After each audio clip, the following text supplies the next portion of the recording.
Ladies and gentlemen, thank you for standing by, and welcome to the Zynga Fourth Quarter 2019 Results Conference Call.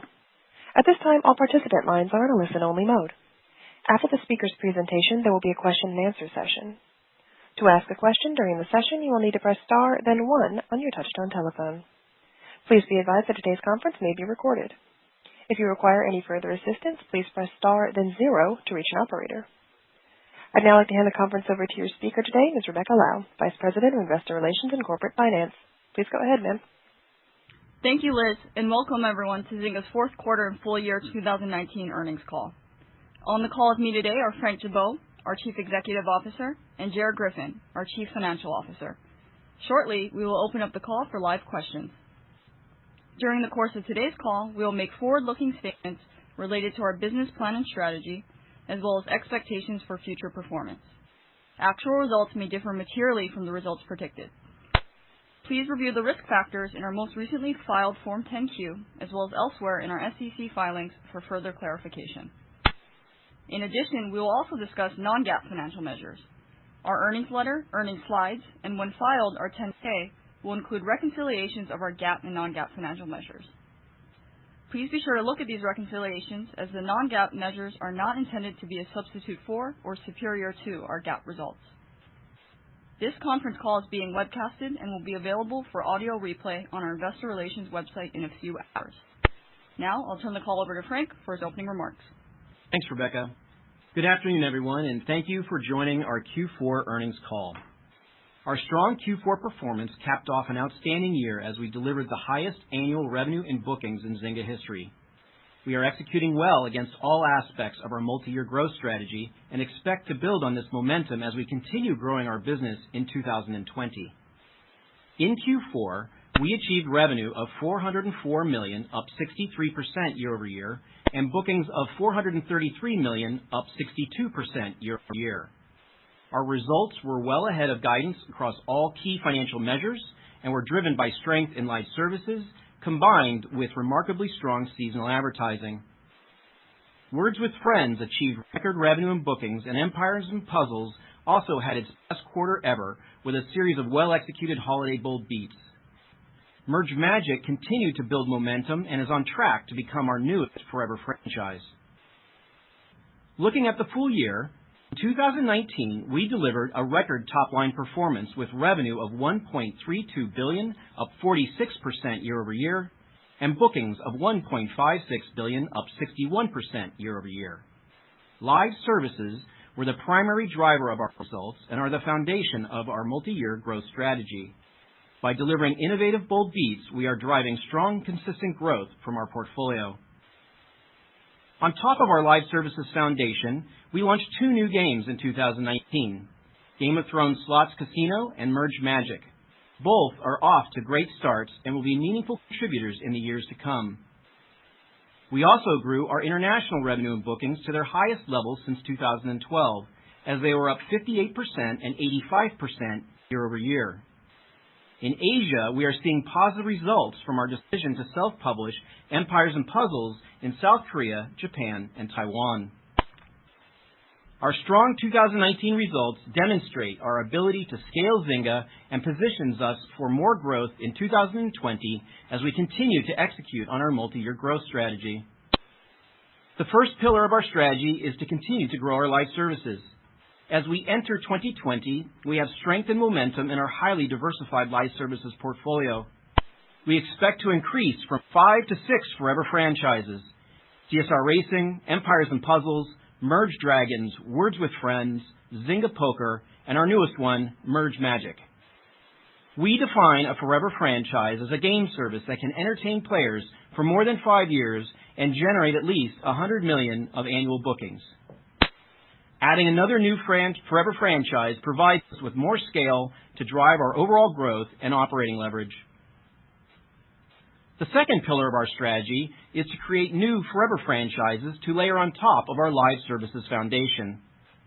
We have a robust new product pipeline with several new games in various stages of development. Currently, Puzzle Combat and Farmville 3 are progressing well in test markets, and our Harry Potter title is on track to enter soft launch later in Q1.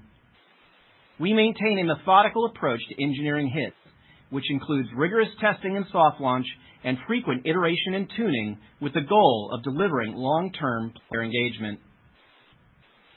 The third pillar of our strategy is to invest in new platforms, markets, and technology. In 2020, we will continue experimenting with titles on chat platforms, investing additional marketing in Empires & Puzzles in Asia. We are also exploring new game markets, including mass casual, ad-driven experiences, by developing and testing a series of new titles such as Puzzlescapes. While our investments in these initiatives are still in the early stages, we believe they have the potential to increase our growth over the long term.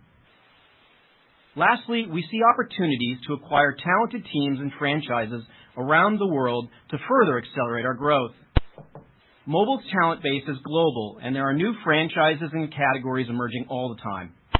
We are pleased with how the casual card studio from Peak, Gram Games, and Small Giant Games have been performing as part of Zynga. Our proven model of enabling talented teams to maintain their unique creative cultures while leveraging our scalable studio operations and publishing platform, enabling us to both grow faster together. With that, I would now like to turn the call over to Jer to discuss our results in more detail, as well as our outlook for the coming year. Thank you, Frank. Q4 capped off a great year as we delivered our highest annual revenue and bookings in Zynga history and margins ahead of our near-term goals in Q4 and for the full year. Our Q4 results were well ahead of our guidance across all key financial measures, driven by strength in our live services, coupled with remarkably strong advertising results. Revenue was $404 million, comprised of bookings of $433 million, offset by net increase in deferred revenue of $29 million. Revenue was $39 million ahead of our guidance and up $156 million, or 63% year over year. The net increase in deferred revenue was $29 million versus our guidance of $50 million, and a net increase of $19 million in the prior year quarter. Bookings were $18 million ahead of our guidance and up $166 million, or 62% year over year. Our better-than-expected top-line results were driven primarily by Words with Friends, a tremendous holiday season for Empires & Puzzles, and a meaningful contribution from Merge Magic in its first full quarter post-launch. We generated user pay revenues of $325 million, up 84% year over year, and user pay bookings of $354 million, up 80% year over year. We delivered record advertising revenue and bookings of $80 million, up 11% and 12% year over year respectively.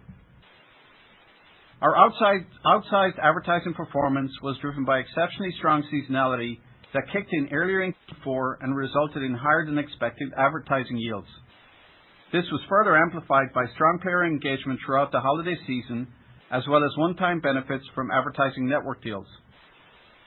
The primary drivers of the net increase in deferred revenue were bookings on Empires & Puzzles and Merge Magic. While the release of this gap deferral will have a positive impact on revenue and profitability in future periods, it represents a $29 million reduction in revenue, net income, adjusted EBITDA in Q4. We ended the year with a deferred revenue balance of $434 million versus $193 million a year ago. Turning to Q4 operating expenses. Please note Q4 2019 includes a full quarter of Small Giant Games. GAAP operating expenses were $258 million, up $93 million, or 56% year over year, while non-GAAP operating expenses were $207 million, up $66 million, or 47% year over year. Increased marketing investment in our live services and new game launches was the primary driver of the increase in GAAP and non-GAAP operating expenses, in addition to an increase in R&D investment on our new game pipeline and rent expense for our San Francisco HQ, which we now lease. The increase in marketing was primarily due to Empires & Puzzles, as well as the ramp of investment on Merge Dragons and our recently released titles. Contingent consideration expense was also a material driver of the increase in GAAP operating expenses. The increase in contingent consideration expense was driven by our recent acquisitions continuing to collectively perform ahead of our expectations. This resulted in an expense of $31 million, up $29 million year over year, and $11 million ahead of our guidance. Year over year, GAAP operating expenses decreased from 66% to 64% of revenue, and non-GAAP operating expenses decreased from 53% to 48% of bookings. Our strong top-line performance resulted in improved R&D and G&A operating leverage. We posted a net loss of $4 million, $41 million better than our guidance, driven by our strong operating performance and lower than expected deferred revenue, partially offset by the higher than expected contingent consideration expense. Adjusted EBITDA was $75 million, $50 million better than our guidance, also driven by our strong operating performance and lower than expected deferred revenue. Exceptional advertising top-line performance and lower marketing spend were the primary drivers of our better than expected operating performance. We generated operating cash flow of $94 million, up 5% year-over-year in the quarter. We ended the year with cash and investments of $1.54 billion, which we anticipate will use primarily to fund future acquisitions to further accelerate our growth. Turning to 2020 guidance, which is as follows. Revenue of $1.6 billion, up $278 million or 21% year-over-year. A net increase in deferred revenue of $150 million, down $92 million or 38% year-over-year. Bookings of $1.75 billion, up $186 million or 12% year-over-year. A net loss of $130 million versus a net income of $42 million in 2019. Please note that our net income in 2019 included a one-time gain on the sale of our San Francisco building of $314 million. Adjusted EBITDA of $200 million, up $113 million or 129% year-over-year. Our guidance assumes our live services will drive the vast majority of our top-line performance. We expect our forever franchises to collectively scale throughout 2020 and anticipate initial contributions from new games that are targeted to launch in the second half of the year. In 2020, operating leverage will ultimately be a function of our live service performance, user pay versus advertising mix, the timing of our new game launches, and the level of marketing investment applied to scale new titles and our live services. For the full year, we anticipate slight pressure on gross margins due to the higher mix of user pay versus advertising. We expect to see modest improvement in operating leverage in R&D and G&A, which should be more than offset by increased marketing investments in both our live services and new game launches. Our guidance assumes that we will see higher operating margins in the second half of the year as greater top-line scale provides stronger leverage in R&D and G&A, partially offset by launch marketing for new games. In summary, our full-year guidance implies another year of double-digit top-line growth with margins in line with our near-term goals. Now for Q1 guidance, which is as follows. Revenue of $385 million, up $120 million or 45% year-over-year. A net increase in deferred revenue of $15 million, down from $79 million or 84% year-over-year. Bookings of $400 million, up $41 million or 11% year-over-year. A net loss of $26 million versus a net loss of $129 million in the prior year quarter. Adjusted EBITDA of $57 million versus a negative $19 million in the prior year quarter. Our top-line performance will be driven by our live services, including the addition of Merge Magic! And Game of Thrones Slots Casino, as well as growth in Empires & Puzzles and Merge Dragons. These games will be partially offset by declines in older mobile and web titles, as well as year-over-year pressure on advertising as we lap advertising network optimizations. We expect a net increase in deferred revenue of $15 million versus $94 million in Q1 of last year. The year-over-year change in this gap deferral represents a $79 million year-over-year increase in revenue, gross profit, net income, and adjusted EBITDA. We expect gross margins to be up year-over-year, primarily due to lower net increase in deferred revenue in Q1 2020 versus the prior year quarter, partially offset by the dilutive impact of a stronger user pay mix in Q1 2020 versus the prior year quarter. We expect our GAAP operating expenses as a percentage of revenue to decrease significantly year-over-year, primarily due to the lower net increase in deferred revenue and lower contingent consideration expense in Q1 2020 versus the prior year quarter. Outside of these factors, we also expect modest improvement in our year-over-year operating leverage in R&D and G&A, which should be more than offset by higher marketing investments against our live services to maintain momentum in the coming quarters. In particular, we anticipate increased marketing expenses primarily for the year-over-year additions of Merge Magic and Game of Thrones Slots Casino, as well as continued investment against high-growth titles such as Empires & Puzzles and Merge Dragons. Finally, we are not anticipating the worldwide release of any new games in Q1 2020. We expect to spend modest test marketing on these titles in soft launch. In conclusion, we are pleased with the progress we're making in all aspects of our multi-year growth strategy. In 2020, we look forward to delivering another year of double-digit top-line growth and strong sustainable profitability. With that, I will turn the call back to Frank. Thanks, Jer. Before we open the call for questions, I wanted to take a moment to discuss Zynga's strong position in the rapidly growing gaming landscape today. In 2020, mobile will be the largest and fastest growing games platform and is expected to reach more than 2.5 billion people across more than 155 countries. It is also the most ubiquitous and highly accessible platform that enables people to play games anytime and anywhere. Mobile is constantly evolving with new markets, devices, and technologies that will serve as tailwinds for interactive games. In particular, the arrival of 5G and streaming will enable higher performance games, more streamlined player experiences, and innovative new forms of distribution. As a leading mobile-first, free-to-play live services company, Zynga is uniquely positioned to capitalize on this opportunity. Our strong 2019 performance demonstrates our ability to scale Zynga through our multi-year growth strategy. In 2020, our live services foundation grows from 5 to 6 forever franchises. We have a more robust new product pipeline with Puzzle Combat, Farmville 3, and Harry Potter. We are also continuing to invest in new platforms and markets and see more opportunities to further enhance our growth through acquisitions. With that, we'll open up the call for your questions. As a reminder, ladies and gentlemen, to ask a question, you will need to press the star, then the number 1 key on your touch-tone telephone. To withdraw your question, press the pound key.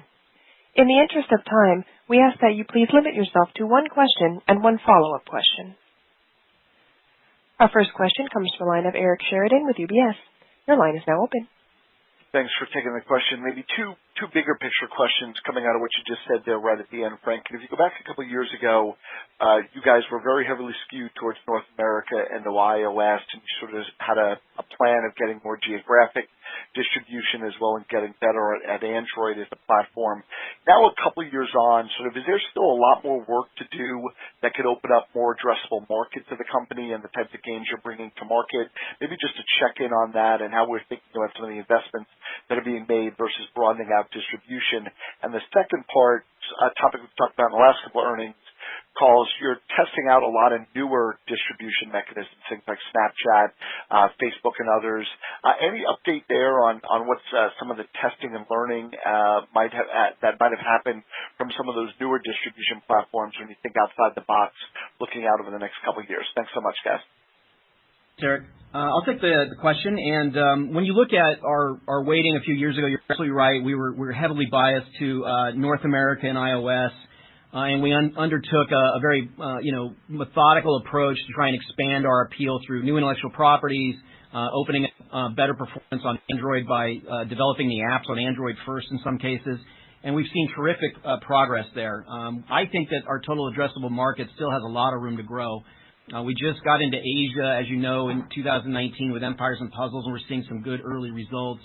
And we're also starting to see a bigger weight of Android performance internationally in our mix. And I think that's, in some ways, if you look at Empires & Puzzles, they're really the best example. We're seeing tremendous growth in Empires & Puzzles internationally and on Android. It does very well on iOS, but the highest growth rates for that franchise are international and Android platforms. We're also seeing the same dynamic with our games from Graham. I think one of the things that you'll see us experiment more with as we look at new geos and opening up new markets is we'll start to do faster to market games that are potentially less expansive in terms of their total depth and feature rate, and start to get into faster iteration times of games. I think a good example of that working is what we did with Merge Magic last year. That game had a very fast development cycle. It did extremely well in test launch, and so we were able to come to market very quickly. I would expect for you to see more shots like that from us, in addition to the tentpole titles that we've already publicly communicated. We also talked in the letter a little bit about our interest in mass casual, which we also think is an addressable market that we're not very deeply in right now. These are ad-driven experiences. They appeal to the mass casual market globally. A lot of times they're called hyper-casual. There's a mix of titles in there that I think the Zynga brand and the Zynga studio can execute there that we're excited about.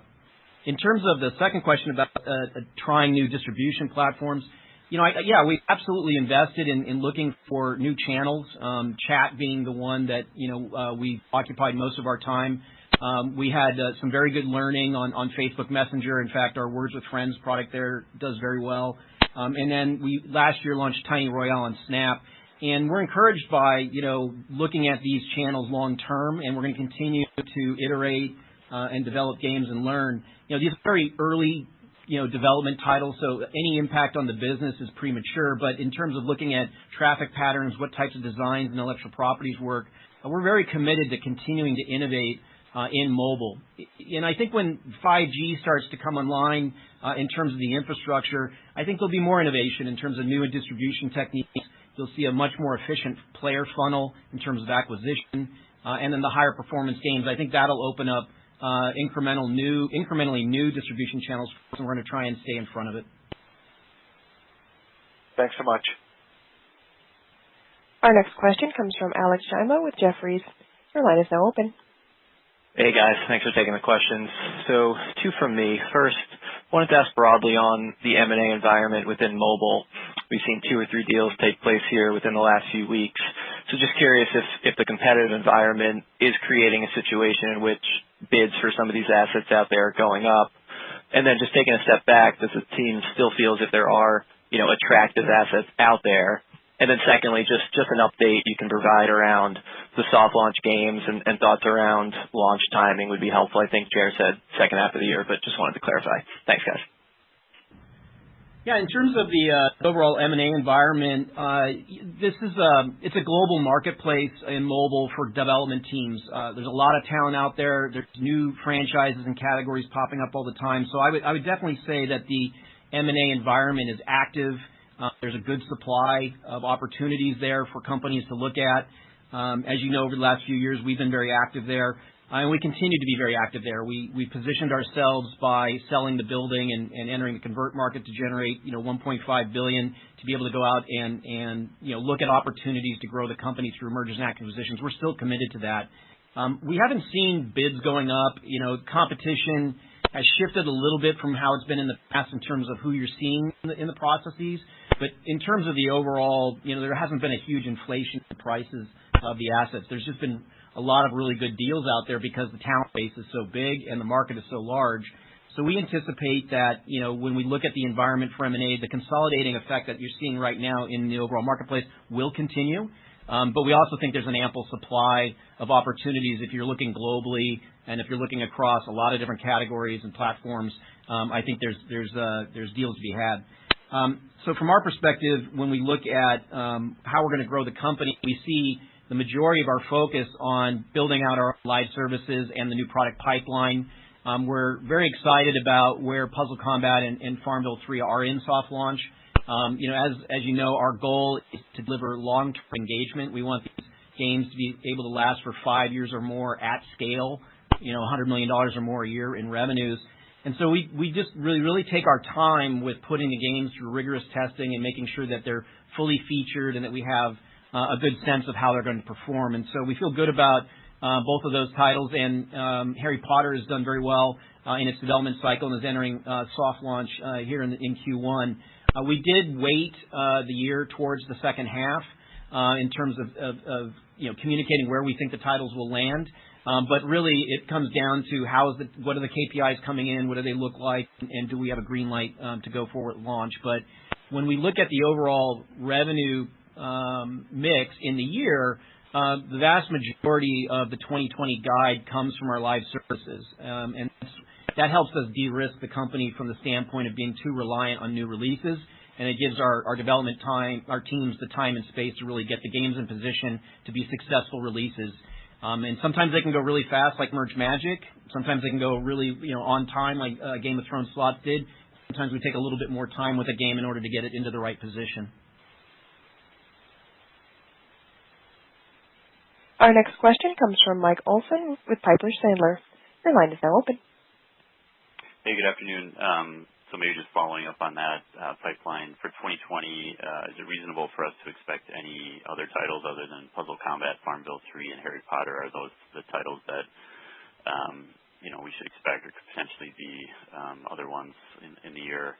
And then from a margin profile, I think the goal has been to drive a multi-year upward margin trajectory, obviously, but that may stall a bit this year with new title launches. I know you're looking at 2020 right now and not 2021, so probably not wanting to give guidance, but would it be reasonable to expect an upward trajectory in 2021 unless there's some unknown pipeline of titles coming in that year? Thanks.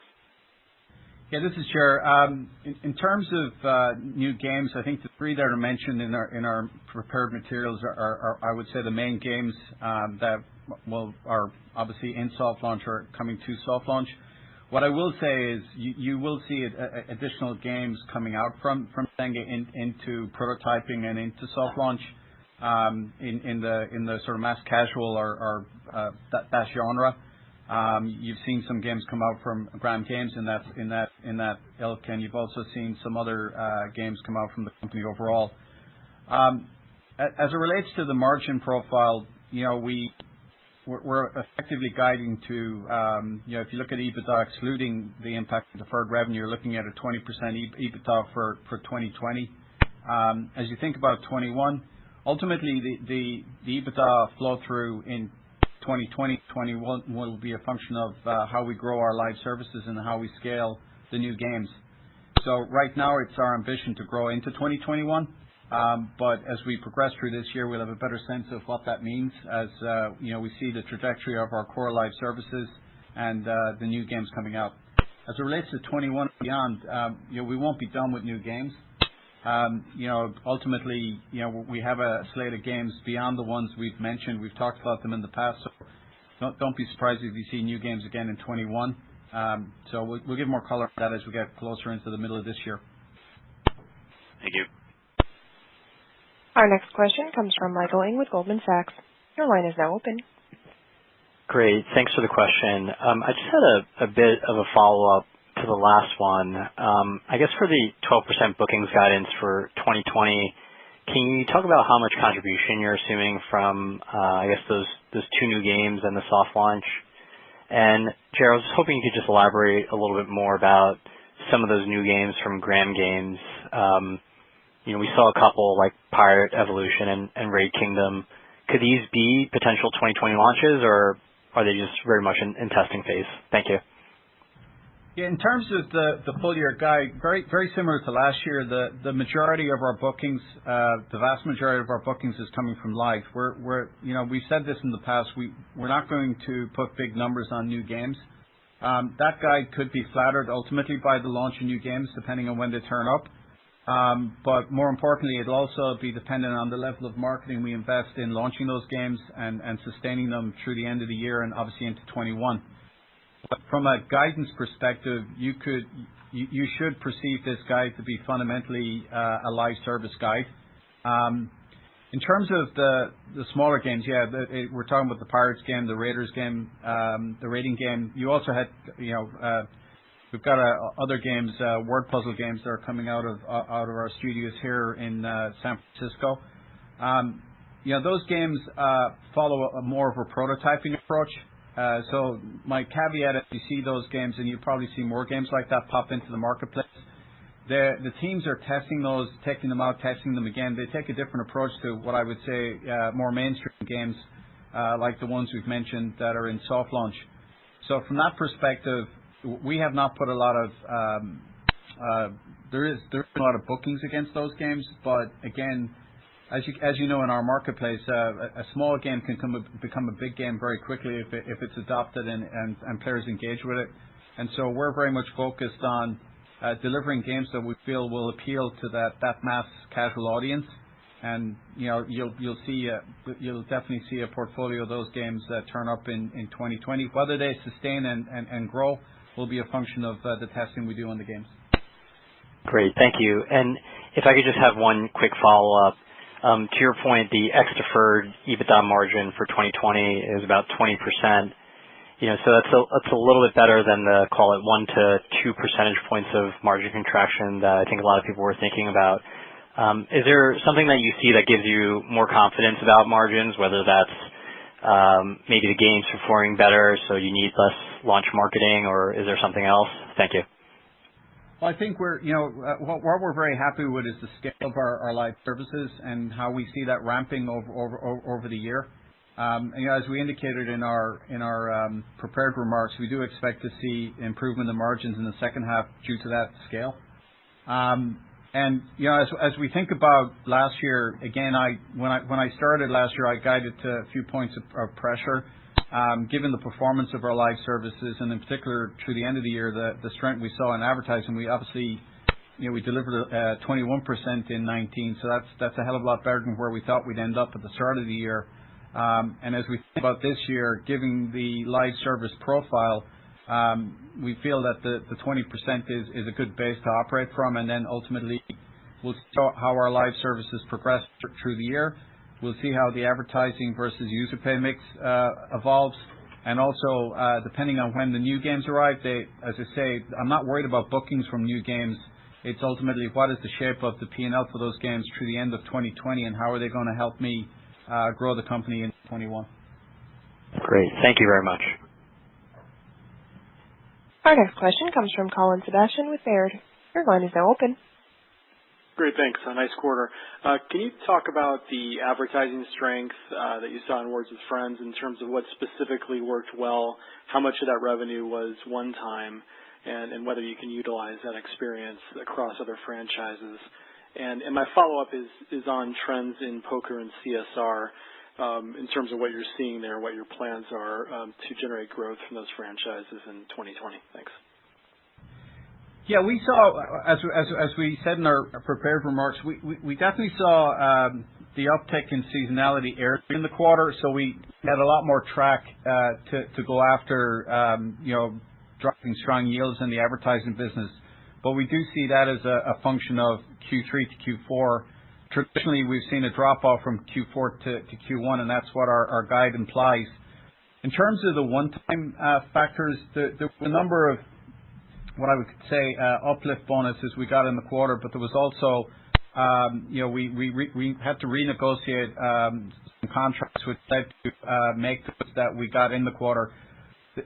That was roughly in the mid-single-digit millions for Q4, with the balance of the upside obviously coming through, the seasonal lift and what I would call more traditional yield uplifts. As you think about the Q1 guide, that's why you're seeing obviously a drop off from that perspective. How we see advertising evolve through this year will be a function of obviously the engagement level within our games with an addressable ad audience, and also the yields we can maintain and negotiate with our partners. As it relates to CSR and poker, we're happy with how those games are progressing. We're not expecting a significant growth quarter on quarter, but they're both performing well within the portfolio, and we expect them to sustain nicely in Q1.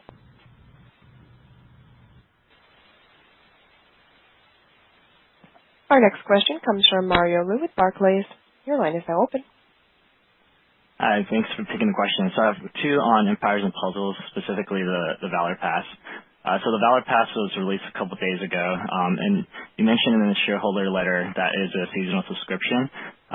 But I think, as I understand it currently, players have to manually renew the Valor Pass each time as the new season begins. So is there a reason why gaming companies do not make their Battle Passes a subscription model? I would think it would potentially help with churn, at least on mobile, and potentially lower the platform fee from Apple and Google. And then secondly, unlike other battle passes that offer an experience multiplier through the season, I don't see any major incentives to buy the pass on day one. Therefore, do you expect revenues from the pass to be more front-end loaded? And the reason I ask is potentially, the season, there could be a couple seasons that start in Q1 versus just one in Q2. Thanks. Yeah, thanks for the question, Mario.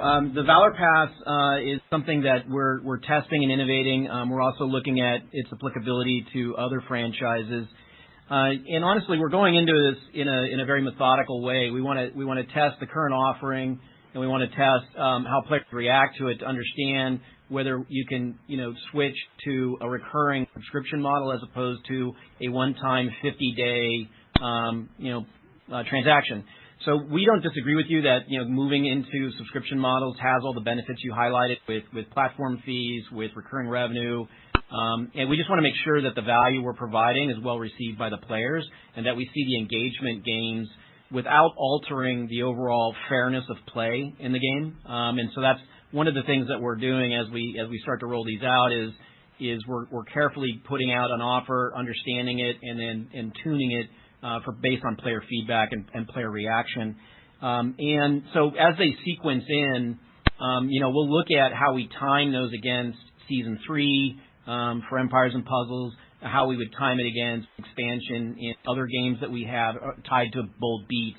We think the two can operate in a very complementary way, but we see this as a long-term positive for players and for Zynga, and so we're going to treat it in a way that we don't go too fast too quickly with it where we make a mistake. We want to understand how the dynamics work before scaling it up even bigger.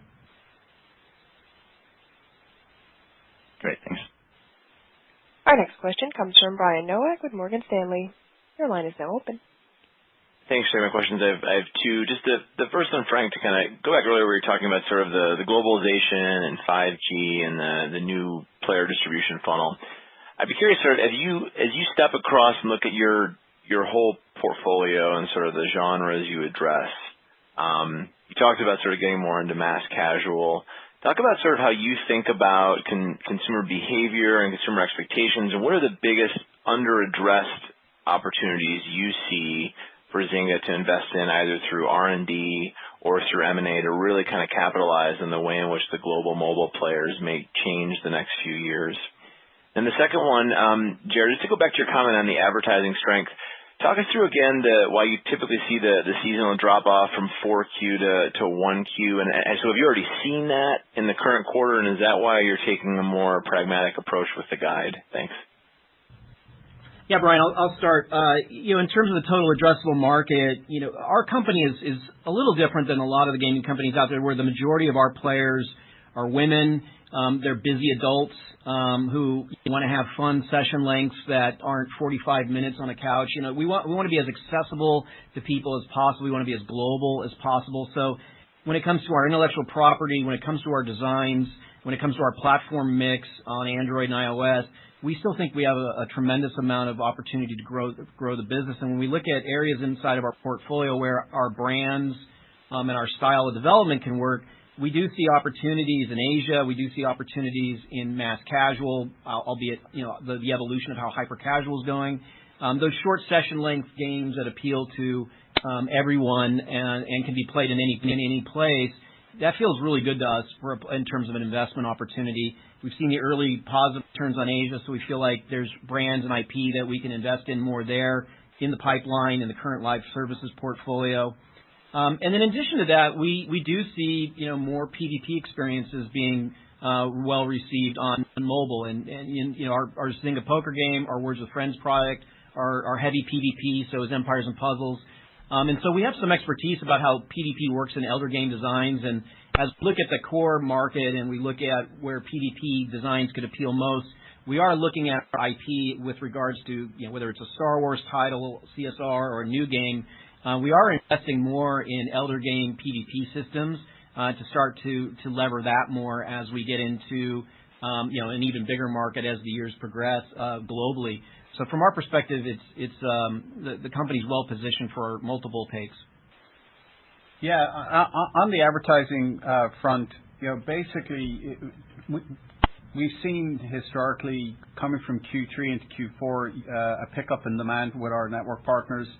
You've got traditional advertising in our space, which is in the gaming category, but you also see verticals index a little bit more into Q4. We saw that start earlier. I think it's a function of whether it's traditional retail, traditional demand for games. It definitely inflected quicker into the quarter than we anticipated. We generally see, and this is what's implied in the guide, and based on our understanding of our own network deals and yield profile for Q1, that we're going to see some drop-off purely based on demand. And then also when you look at it year-on-year, the overall profile of our network optimizations, if you look at our performance in advertising over the last 2 years, we've significantly grown the business. We've had very strong double-digit growth in both years, and so we're playing off a very strong base. When we compare the yields year-on-year, just in terms of the deals, there is some weakness there in Q1 versus Q1 of last year. So you've got a double that I'm dealing with. One is a traditional, what I would say, seasonality drop-off that we've seen every quarter since I've been here, and as the data science teams have looked at it. And then secondly, we're looking at a little bit more weakness as it relates to the yield profile in Q1, which we expect to pick up during the year as we negotiate some of these deals under new terms. Great. That's super helpful. Thanks, guys. Our next question comes from Doug Creutz with Cowen. Your line is now open. Hey, thank you. In the letter, you mentioned your decision to self-publish Empires and Puzzles in Asia and how that had benefited you. I wondered if you could just go into a little more detail on that. What was the thought process there? How has it helped you? And what have you learned from that? Yeah, Doug, we looked at Korea initially with Empires and Puzzles, and we felt that we could put the game into the market, get the player feedback directly without having to go through a partner. And what we found is, as we looked at Japan and Korea and even China to a degree, they're becoming increasingly performance-based marketing. There used to be a lot more power in the distribution channel and what sites you were on and how it was promoted. That is lowered in its impact over time. And what we've seen is they're starting to operate much like you see Western markets, where paid acquisition tied to some organic programs really moves the needle in terms of audience generation. And we felt that we wanted to have a direct line from the player to our data science teams to really understand the player behavior without an element in between trying to interpret it for us. And so it was a bit of a risk, but the Small Giant team is, up in Helsinki is really sharp on understanding their games and looking at these things. And so that's what we proceeded with. And we like the results. And so we've been slowly rolling out. We went Korea, then we went Japan. We've looked at Hong Kong, Taiwan, Macau, and then we're going to continue to roll it out country by country. And use performance marketing as well as direct feed telemetry back from the market to make the right adjustments and changes to the game for local conditions. We definitely altered some things in the game, and we will continue to do so to keep the chart position, the performance there. Great, thank you. Our next question comes from David Karnovsky with JP Morgan. Your line is now open. Hi, thanks for taking the question. Merge Dragons looks to have decelerated slightly in the quarter. Just wondering how much you would attribute this to Merge Magic ramping up. And then just to clarify, when you say, or when you list Merge Magic now as a forever franchise, does this mean the game is currently at run rate for $100 million of bookings annually, or is it that you now feel certain the game will scale to that point sometime in the future? Thanks. Yeah, the Merge Magic's on a run rate to reach forever franchise status, so it's doing really well. In the quarter, Q4, Merge Dragons had a little bit of softness. It was largely related to their holiday soft launch or their holiday bold beat launches. Some of them didn't perform as well as we'd hoped.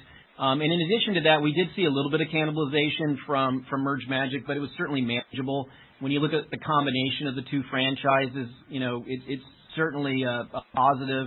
And when we look at the player dynamics, the crossover cannibalization rate was actually in line with expectations. So a little bit of it was that, but I think as you see Q1, Q2, those games will start to diverge even more in terms of their feature sets and their player bases. So we're very encouraged where Merge Dragons is going in the coming quarters. It has a very strong bold beat plan in front of it.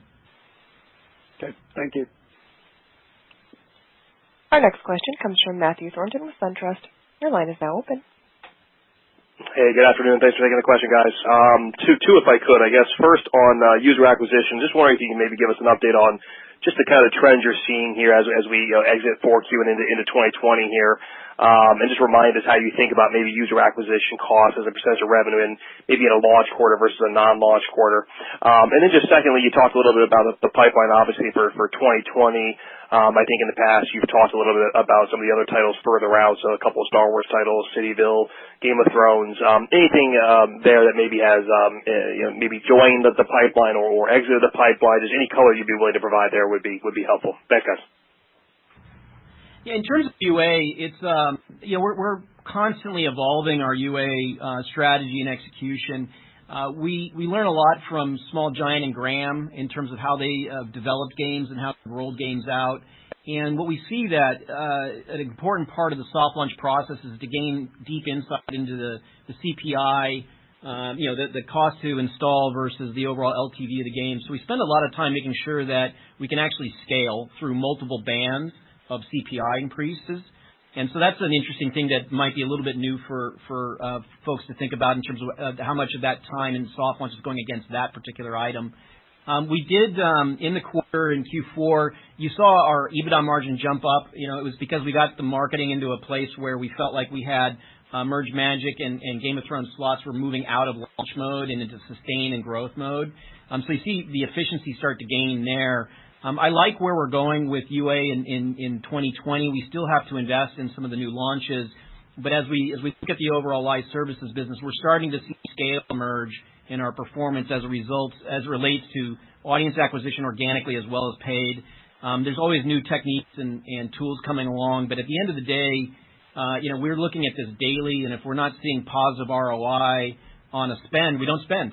And we do have a global perspective, and so if one market like iOS US gets a little expensive, but we see really positive returns on Android in Eastern Europe or Android in Asia or Android someplace in South America, we'll move the money. We have a very flexible and a very global point of view in terms of how we deploy our marketing capital. In terms of the title plan beyond 2020, there's not a lot of new updates I'd give you there. We are in active development on a number of titles, including the Star Wars products still. I think the new news is really the faster cycle time development that you're starting to see us experiment with, much to the games from Graham, some of the mass casual games like Puzzlescapes. We're going to start to look at those opportunities as increasing those opportunities for the company to grow beyond just the set piece kind of tentpole titles that we've delivered over these last couple of years. We think that is something that as we've developed our studios and we've learned from Small Giant and Graham, we think that's an area for us to lean in more.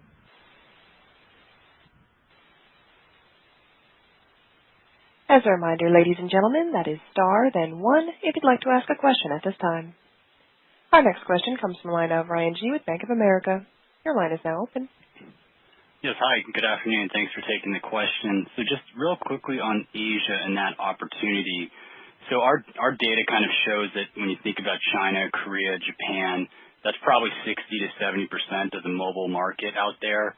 RPG titles, when you think about that genre, it's probably 50% of revenue in those countries, whereas casual and casino genre command much less, probably single digits.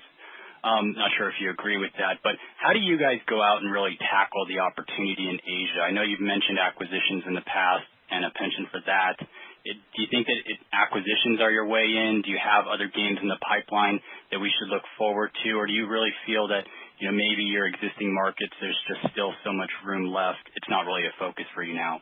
Anything on Asia would be great. Look, Asia is a massive market for mobile, and it's an important market for Zynga long term.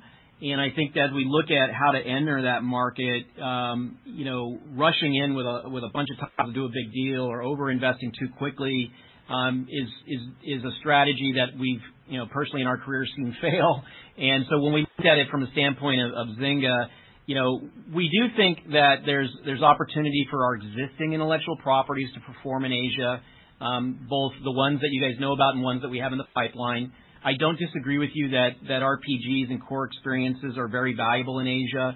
I think if you look at Empires and Puzzles, it has RPG elements inside the design, and also Merge Dragons and Merge Magics to a degree. So one could argue CSR is a car RPG. So I think within our portfolio, some of those systems and mechanics will translate to Asia with the proper testing and with the proper go-to-market plans. So what we're trying to do is take a very careful and methodical approach to growing our business in Asia. Totally agree with you. Casino doesn't work in Asia. You're not going to see any of our slots games or poker products going east. But we do think that when you look at Gram, Small Giant, Natural Motion, I think with the right incorporation of learning from those markets, they can work. Farmville is a brand that historically has done well in Asia. Star Wars does well in some markets in Asia. And I think if you look at Harry Potter, that's a brand that's done well. So we're gonna continue to chip away at it. We can't forecast overnight success, but know that we're committed to it to the long term, and that if there's opportunities to acquire assets that perform in Asia, that certainly is part of the things that we look at. But we're not really forecasting any of those right now. Okay, and then just a follow-up, if I could. We've seen some of your console competitors partner with some, big publishers over in China specifically, and it's delivered them some early success. Is that something that you guys have, looked into, maybe partnering with one of the big publishers in any one market, leveraging some of their know-how and their local knowledge to convert your IP into a great game? Yeah, I think that's an option for us, and we certainly don't rule that out. The challenge for us, though, is as we look at the flow from revenue down to what you actually take away in profit after you have a large partner in the mix, because remember, we don't have the same scale as some of those console guys. It's not as attractive, and so the risk reward is such that you don't have much to lose by going self publishing route, and in fact, you might actually learn more faster to get you better prepared for the second generation of games that you put out there. But we wouldn't rule out that type of arrangement. But right now we feel good about what we're doing with our current strategy. Great. Thank you, guys. Our next question comes from the line of Ray Stochel with Consumer Edge Research. Your line is now open.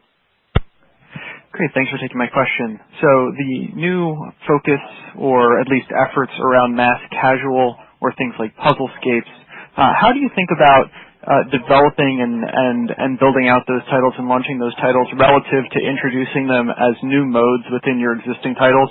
So Puzzlescapes, as an example, we could see as a mode in theory within the Words with Friends product. And then second to that, as far as the scale of some of these titles, is there any sense that you can give? There's not as good data on advertising relative to some in-app purchase data. So can you give us a sense of the scale that some of these titles could achieve from an ad dollar perspective? Thanks. Yeah, we do innovate inside of games. For example, recently on Words with Friends, we introduced the word wheel as a kind of a light mechanic that engages people in between games. So we constantly look at, is this a feature or is this a full game? And what we find in the hyper or mass casual is that they're short session lengths, they're shorter lifespans in terms of engagement, but they're very inexpensive, they're very fast to market, and they can generate massive audiences if you hit the right chord. There is a paid element, but there's also an organic element, and they would also give a benefit to the overall network of Zynga games because we could bring those users into other products. So we see a lot of interesting benefits for being able to build out these short session mass casual, mass appeal games. And when we looked at the puzzle game, we decided that had enough to be a full product. And when we looked at the case of Word Wheel, we felt that was a good feature for Words with Friends. And so we'll make creative decisions along the way on that. If you look at the overall ecosystem in mobile right now, there's a tremendous volume of engagement, user dynamics, installs coming from this category, and we feel like it's a place that we can compete and be successful, and so that's what we're embarking on. In terms of the model that we'll look at, it'll definitely be weighted towards an ad model, but it'll also have elements of IAP in it.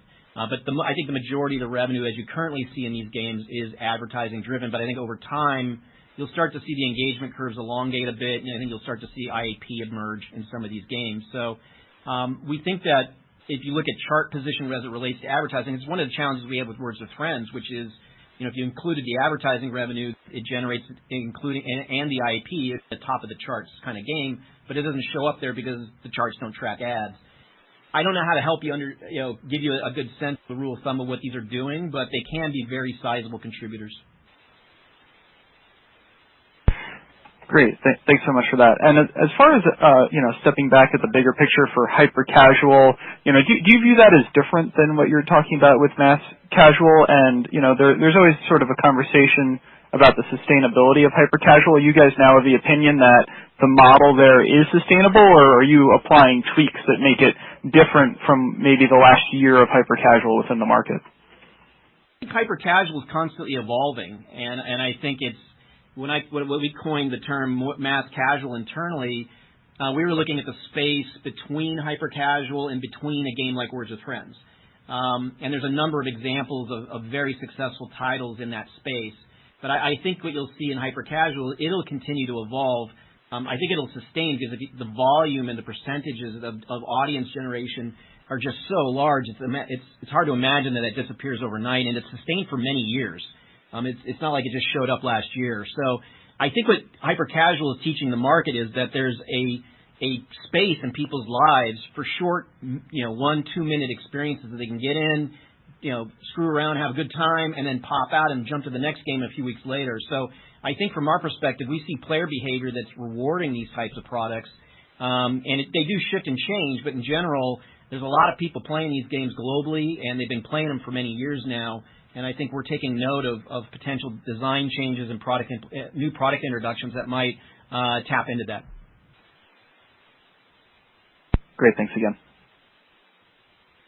I'm showing no further questions in queue at this time. I'd like to turn the call back to Rebecca Lau for closing remarks. Thank you, Liz. We want to thank everyone for joining our earnings call today. We look forward to connecting with you more over the coming weeks. Ladies and gentlemen, this concludes today's conference call. Thank you for participating. You may now disconnect.